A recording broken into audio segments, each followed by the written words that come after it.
Joining us now, billionaire investor Wilbur Ross, chairman, CEO of W.L. Ross & Company, one of the world's leading private equity firms, one of the world's great investors and good guys. Good to have you here, Wilbur. Good to be on. Let's talk about first these polls that are showing Donald Trump just commanding a lead that he has not lost since he entered and stood up in the middle of July. Right. What's going on here? Well, I think people are tired of the same old politics. I think Hank, who came on the show just before, was quite right in that. But I think there's more than that. I think Trump is expressing a lot of thoughts that people have but don't want to say. Right. And I think they welcome someone voicing those views. And even though he does not come across as a wonk, he does show a command of what he thinks and his view of the issues, which is unrivaled, at least in this field, which is a pretty good field of candidates. People forget, Scott Walker was leading for most of this year in the polls. Well, Donald is not a wonk, but he's always, in all the years I've known him, always been convinced about what he was saying. So I think he delivers it. Not a man of immense self-doubt. Right. I think he delivers it with a great vigor. Yeah, he does. And it also he has a way of simplifying things so that people understand what he's really saying. Right. Yeah, no one will ever accuse Donald Trump, as he has accused Jeb Bush, of being a low-energy fellow.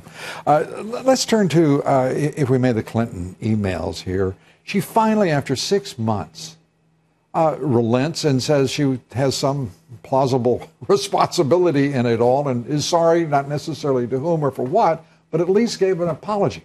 It took 6 months. It took 5 months for her to turn over the server and the thumb files. What is this enough, or is it too late? I think apologies are great right when the event happens. I think a 6-month lag is quite a bit too long.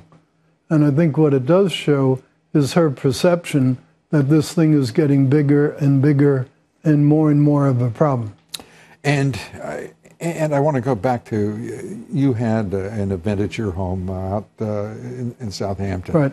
And a few friends and the chairman of the Republican National Committee, Reince Priebus. From that, a number of people had said, after they left the event, that Trump, while he's galvanizing, is not going to be the guy. The conventional wisdom has been so utterly wrong here, whether the most sophisticated elites or whether the most intractable ideologues, on the Democratic side. Things are changing here. What's going on?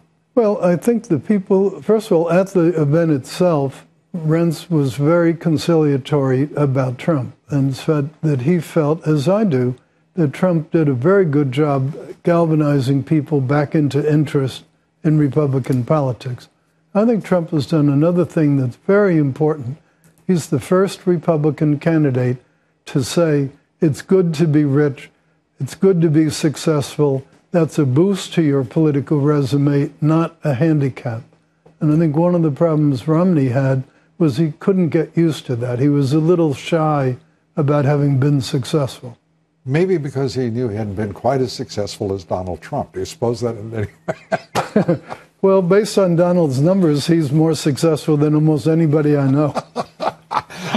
Wilbur Ross, you could say more in less time. My gosh. Good to have you with us. Good to be on. Wilbur Ross.